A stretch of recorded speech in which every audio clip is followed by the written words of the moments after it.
Finally, the big day is here. It's Saturday, May 22nd, and in just a few hours we will be able to see the grand final of the 2021 Eurovision Song Contest. I'm so excited. It's been 2 years, which is far, far too long.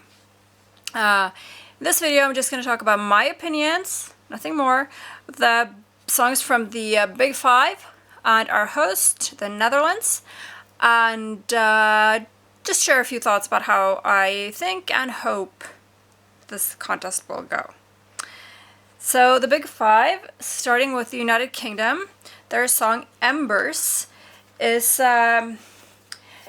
okay, not to offend anyone British watching this, but my expectations for the UK entry are so low.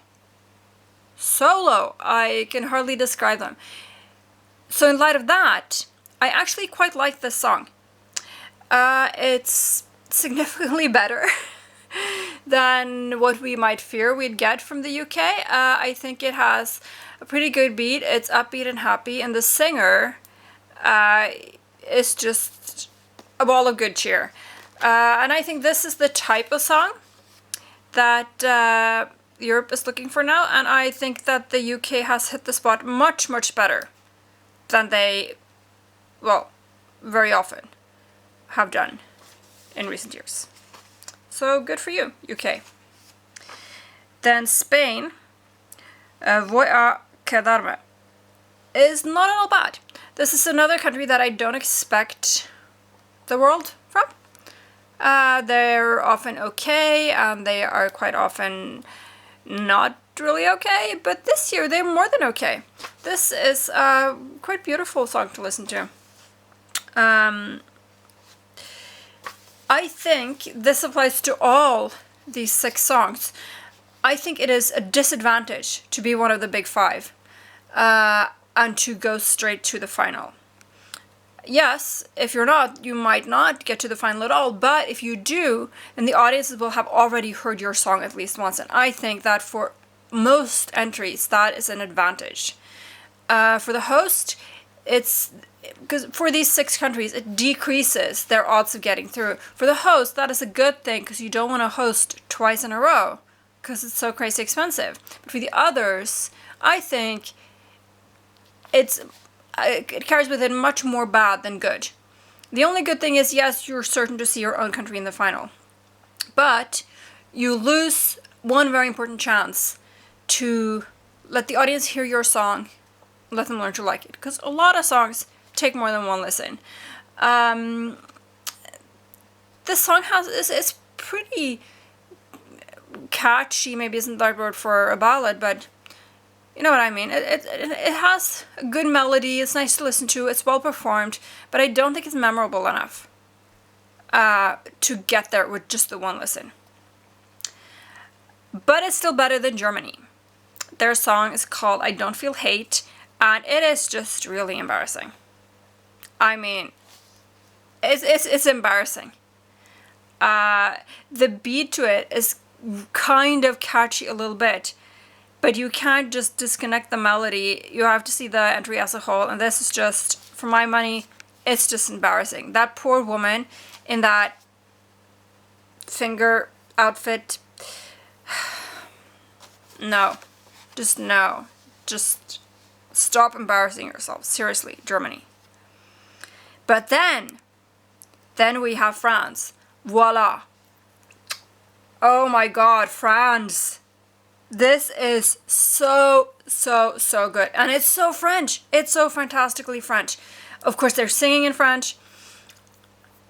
It's just, this is so wonderful. I love this song so much. And you know what I said about it not being an advantage to be in the final directly, because people don't get a chance to hear your song more than once, and because normal people don't listen to all of this 10 times before the actual contest. Let's just face it, normal people don't do that. But this is a song that you only need to hear the once to love it. So, France, I'd give you a dozen thumbs up if I could. This is so good. This is the best France has been since, I don't know, 2009? Bless me. This is so good. I love it. France, France, France. Paris, 2022. Who knows? Then the Netherlands, Birth of a New Age. The first time I heard the song, I didn't like it. Actually, I quite disliked it. But it grows on me. Every time I hear it, I like it a little more. The melody is interesting. It's a little unusual. It's an interesting melody. The singer's good. Going straight to the final is a significant disadvantage for this song. Except that, like I said, they don't want to win again. It's really growing on me. I like the percussion.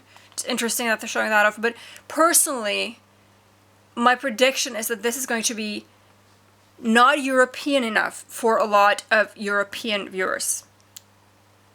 That's one drawback that I see. And again, that people just hear it the once. Because for me, it was definitely necessary to hear it a few times before I started to be able to sort of figure it out. So I don't think the Netherlands is going to do well at all this year. But again, they have no interest in winning. Which, of course, there's no risk whatsoever of doing with this. So yeah, I guess. And finally, the last of the big five, Italy. Sitia Buoni. Italy, I gotta say, you can always trust Italy. They always send something that's really good. And this year, I really like that they have sent something that is in a different genre from most of the other entries. It's not my type of music, but I actually really like this song. I think it has a really good melody. And I love that it is in Italian, of course. That's very good. I think that quite a few of the older viewers will be a little put off by this, but it's the younger viewers that vote. I think it would have been good for Italy to have this song heard more than once, and they would have gotten through from their semi if they had been in once, so no problem there. But yeah, it's really good. I think a lot of people are going to like it. It stands out. But out of the big five, France, for my money, I know that a lot of people like Italy, but for my money, personally, I think France is the absolute standout. So I'm sure France is going to do well. I'm sure Italy is also going to do well. Iceland is very strong this year with their very charming little song. I hope for Norway to do well. I hope for us to do better than Sweden, which is really the one main thing for us. And I think that our man, Tix, performed much, much better than Sweden's Tusse, who unfortunately, he seems like a really charming guy, but he has been having problems with his voice, and that really showed on Tuesday. So hopefully he's doing better tonight. But I think performance-wise, we were significantly better than Sweden. And I think our song is more authentic, more real.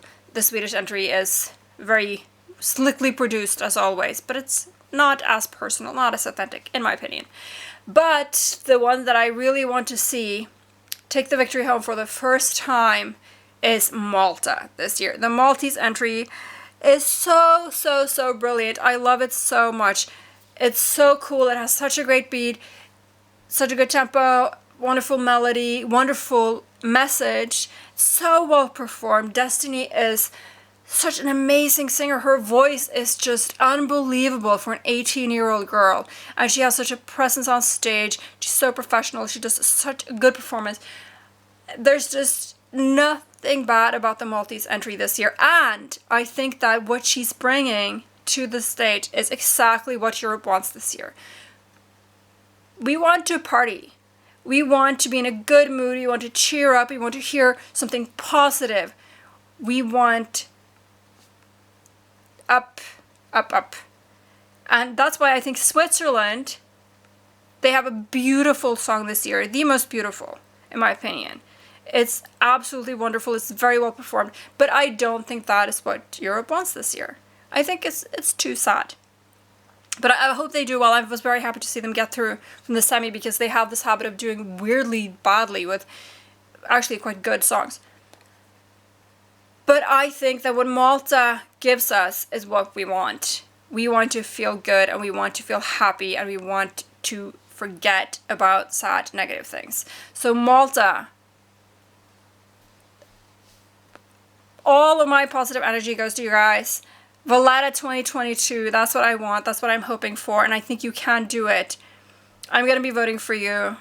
You'll get all my votes.